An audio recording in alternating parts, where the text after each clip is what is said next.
पन्नगे च सुरेन्द्रे च कौशिके पाद संस्पृशि निर्विशेष मनस्काय श्री वीरस्वामिने नमः। आरहत वाङ्मय में कहा गया है, धम्मज्जियं च व्यवहारम बुद्धे हायरियम सया तमायरंतो व्यवहारम गरहम नाभिगच्छय। एक आचार्य जी एक शहर में पधारे।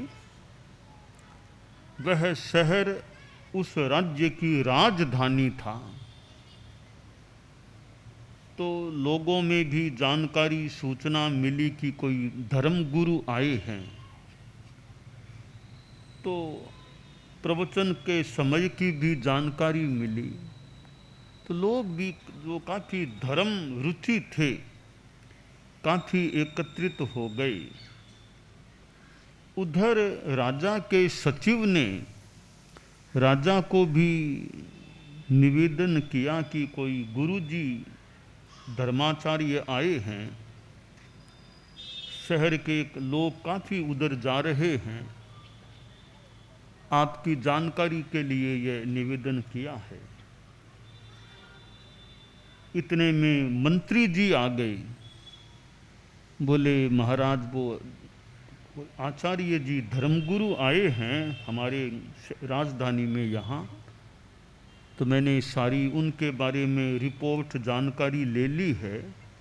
बड़े त्यागी संत हैं, रुपया पैसा बिल्कुल लेते नहीं, घर परिवार छोड़ दिया, जीवन भर के लिए संन्यास साधुत्व ले रखा है। और अच्छे उनके नियम और भी मैंने जाने हैं। तो आपकी भी इच्छा हो तो आप भी पधारें कि हमारी राजधानी में आए हैं, तो आपके द्वारा उनका स्वागत भी हो जाए, अच्छा लगेगा।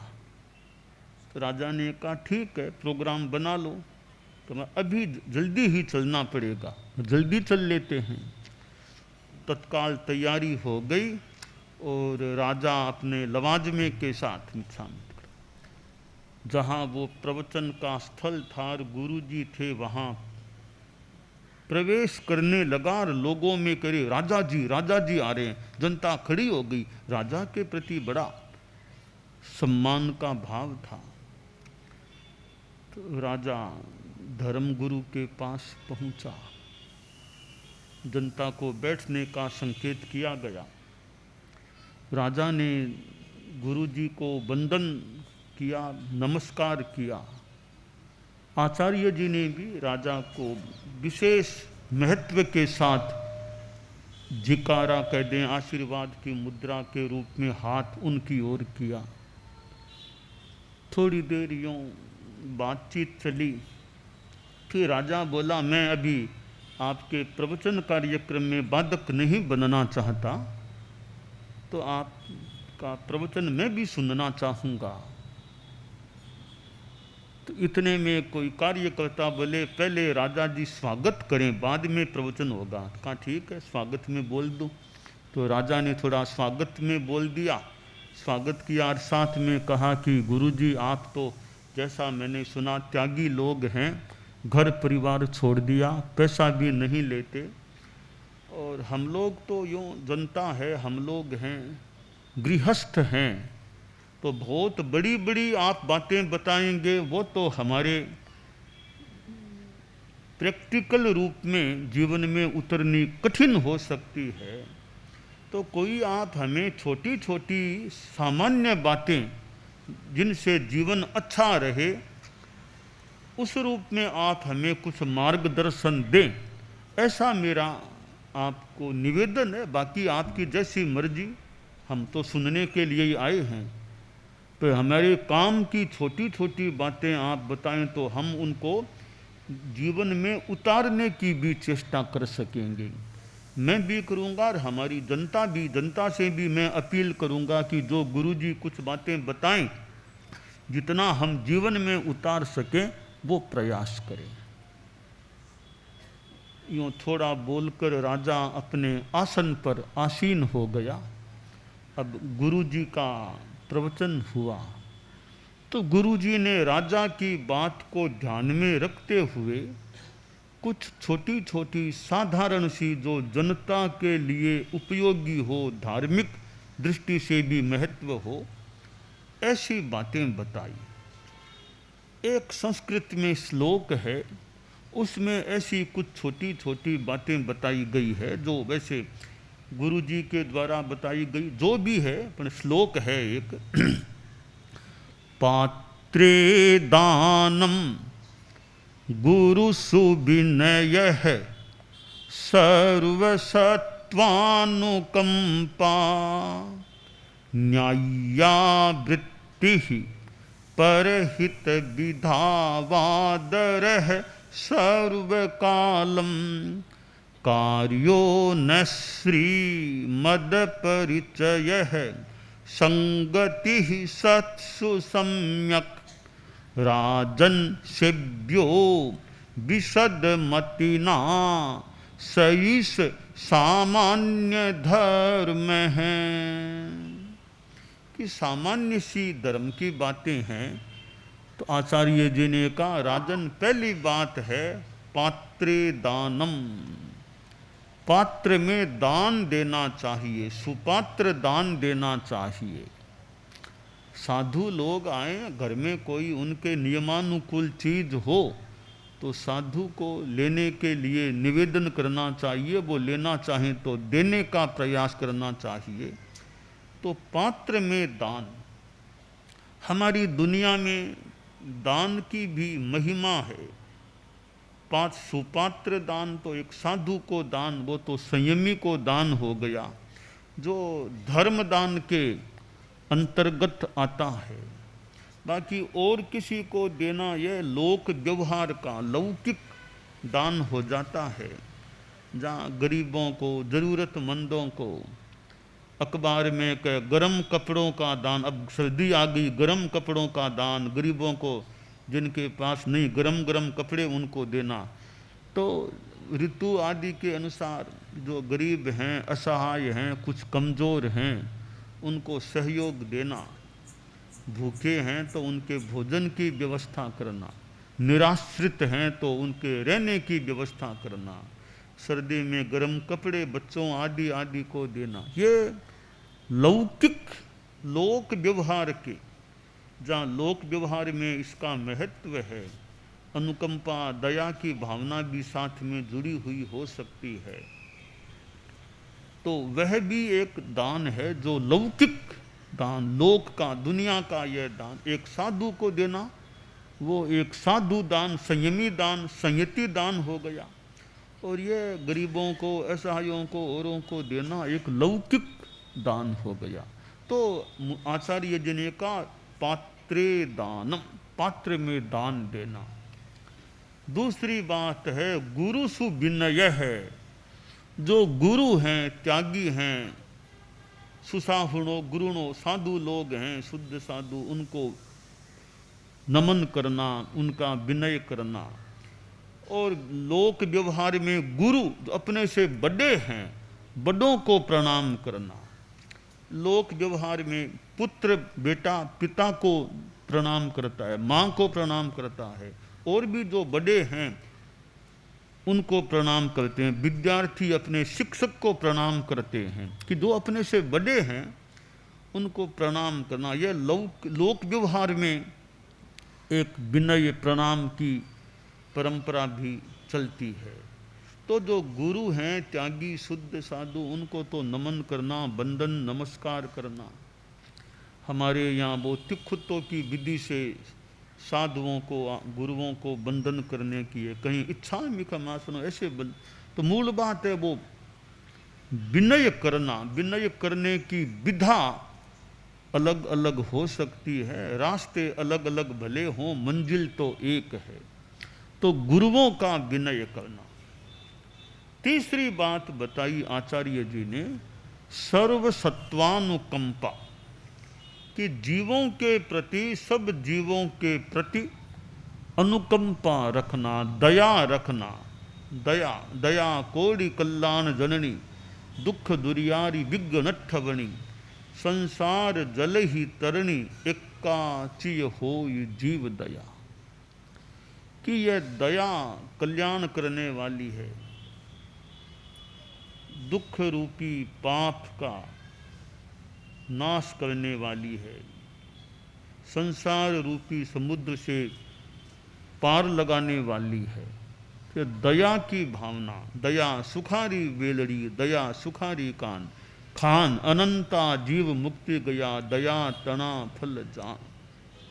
हिंसा दुखारी वेलड़ी, तो हिंसा दुखों की बेल, दया सुखों की बेल। तो सब जीवों के प्रति अनुकंपा, दया रखना भी। मैं बिना मतलब किसी को कष्ट देने वाला, दुख देने वाला जानबूझ करके न बन जाऊं।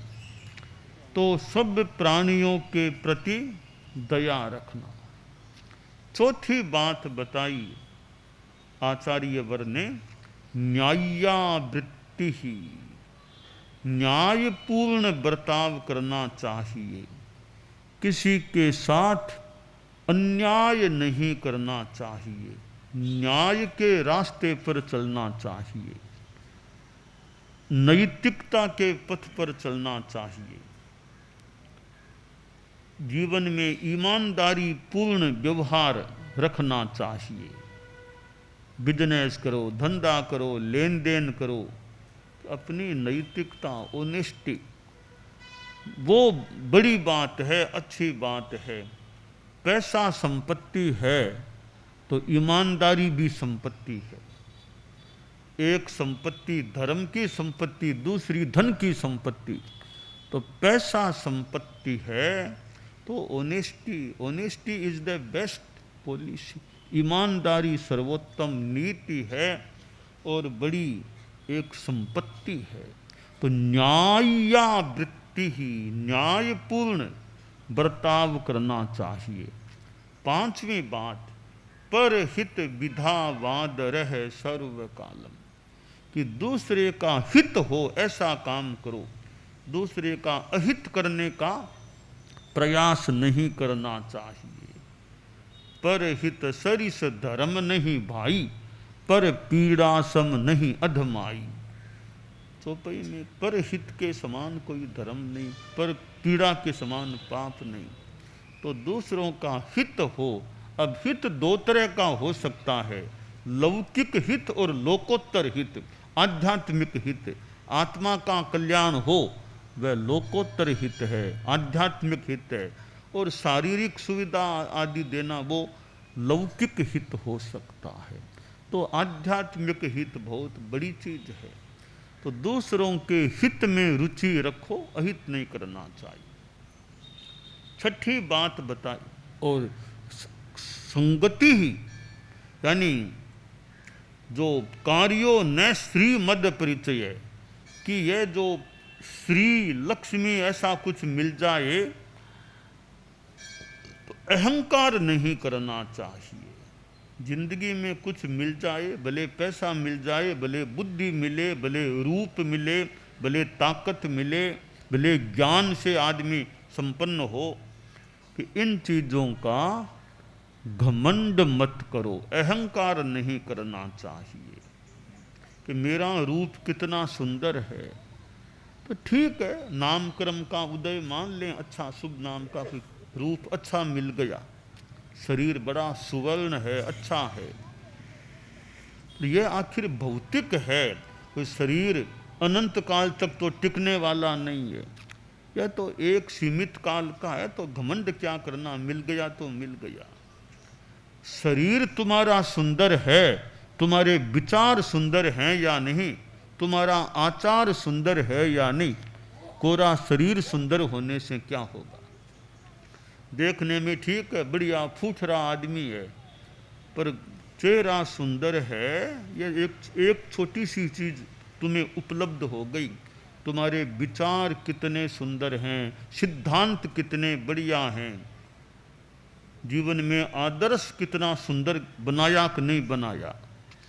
तो घमंड नहीं करना चाहिए, हमें कुछ मिल जाए, थोड़ा ज्ञान हो गया, थोड़ा विद्वान हो गया तो क्या, ज्ञान का भी घमंड नहीं करना। ज्ञान है, ज्ञान का उपयोग करो, ज्ञान दूसरों को दो, अपने ज्ञान से औरों का ज्ञान बढ़ाओ, खुद का ज्ञान और बढ़ाओ, पर ज्ञान का, विद्या का अहंकार नहीं करना चाहिए। सातवीं बात बताई संगति ही सत्सु सम्यक, कि अच्छे लोगों की संगति करनी चाहिए, उठ बैठ अच्छे लोगों के साथ करनी चाहिए, जहाँ से कोई अच्छी बात मिल सके, अच्छा विचार मिल सके, जिनको देखने से भी अच्छी प्रेरणा मिल सके, ऐसे अच्छे लोगों की संगति करो। लोगों की तो है ही संगति, किताबें भी अच्छी पढ़ो, जो बहुत लाभप्रद नहीं, ऐसी किताबों में ज़्यादा समय नहीं लगा कि अच्छी ज्ञानवर्धक किताबें हैं, शिक्षाप्रद किताबें हैं, अच्छी किताबों की संगति करो। और मीडिया जगत है, टीवी और कितनी चीज़ें हैं, सोशल मीडिया है, उनमें भी देखो, पढ़ो, करो तो अच्छी चीज़ों का संपर्क भले करो, जो इतनी लाभदायी चीज़ें न लगे उनको देखने में और में समय का व्यय नहीं करना चाहिए। तो यह संगति, एक तो मनुष्यों की, अच्छे मनुष्यों की संगति, साधुओं की संगति, वो एक बात है। तो आज के युग में तो यह टीवी की भी संगति होती है, सोशल मीडिया की भी संगति, किताबों की भी संगति, तो तीन प्रकार की संगति हो जाती है। अच्छे मनुष्यों की संगति करो, अच्छी किताबों की संगति करो, मीडिया की अच्छी चीज़ों की संगति करो, ताकि दिमाग में अच्छे विचार आएं। आदमी बुरा देखे नहीं, बुरा सुने नहीं, बुरा बोले नहीं, बुरा सोचे नहीं, बुरा काम करे नहीं, बुरा देखना नहीं, बुरा सुनना नहीं, बुरा बोलना नहीं, बुरा सोचना नहीं, बुरा काम करना नहीं। कि अच्छा देखो, अच्छी चीज़ को सुनो, अच्छी बात को बोलो, घृणा से बोलो, बढ़िया बात है, तो अच्छा सोचो, तो अच्छा काम करो। ये 5 बातें अच्छी वो करो, 5 बुरी बातें मत करो। तो अच्छा बोलो, अच्छा देखो, अच्छा सुनो और अच्छा सोचो और अच्छा काम करो।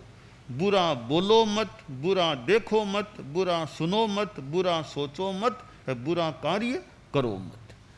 तो संगति आदमी अच्छी करे। तो ये कुछ बातें आचार्य जी ने जनता में बताई। प्रवचन पूरा हुआ, राजा फिर खड़ा हुआ, बोला गुरुजी आपको जैसा मैंने थोड़ा सा निवेदन किया था, आपने बड़ी कृपा की, मानो मेरे पर विशेष कृपा की, और मानो मुझे ये और मेरी जनता को भी आपने संक्षेप में सामान्य सी ये धर्म की बातें बताई है कि बस पात्रे दानम, पात्र में दान दो, गुरुओं का विनय करो, प्राणियों सब प्राणियों के प्रति दया रखो, न्याय के मार्ग पर चलो, दूसरों का हित करो, अहित नहीं करना चाहिए, और जो कुछ मिल जाए उसका घमंड नहीं करना चाहिए, और अच्छों की संगति करनी चाहिए। ये आपने छोटी छोटी बातें हमको बताई है, ये हमारे लिए नोटेबल बातें हैं, जिनको हम हृदय में भी, डायरी में नोट करें न भी करें, कम से कम हृदय में अगर नोट कर लें, भूलने की संभावना हो तो डायरी में भले नोट कर लें कि अच्छी बातें गुरुजी ने बताई जो हमारे जीवन में रहनी चाहिए। तो परम पूज्य आचार्य श्री तुलसी ने ये अनुव्रत की जो बातें बताई, वो भी अनु यानी छोटा, छोटी छोटे व्रत की बातें, वैसी बातें कुछ इस श्लोक में है। आचार्य श्री महाप्रज्ञ जी जिन्होंने अहिंसा यात्रा की कुछ वर्षों पहले इसी रास्ते से अंकलेश्वर भरूच इस रास्ते से ही होते हुए आगे पधारे थे। तो गुरुदेव जिन क्षेत्रों में आचार्य महाप्रज्ञ जी पधारे उनके साथ हम लोग आए थे। अब पुनः ये अंकलेश्वर भरूच इसी रास्ते से हमारा पुनः और जल्दी आना हो गया। 2023 में तो आए ही थे, 2024 में फिर आ गए, बहुत जल्दी आना हो गया। तो यहाँ की जनता में भी ये छोटी छोटी धर्म की बातें पुष्ट रहे। मंगल का।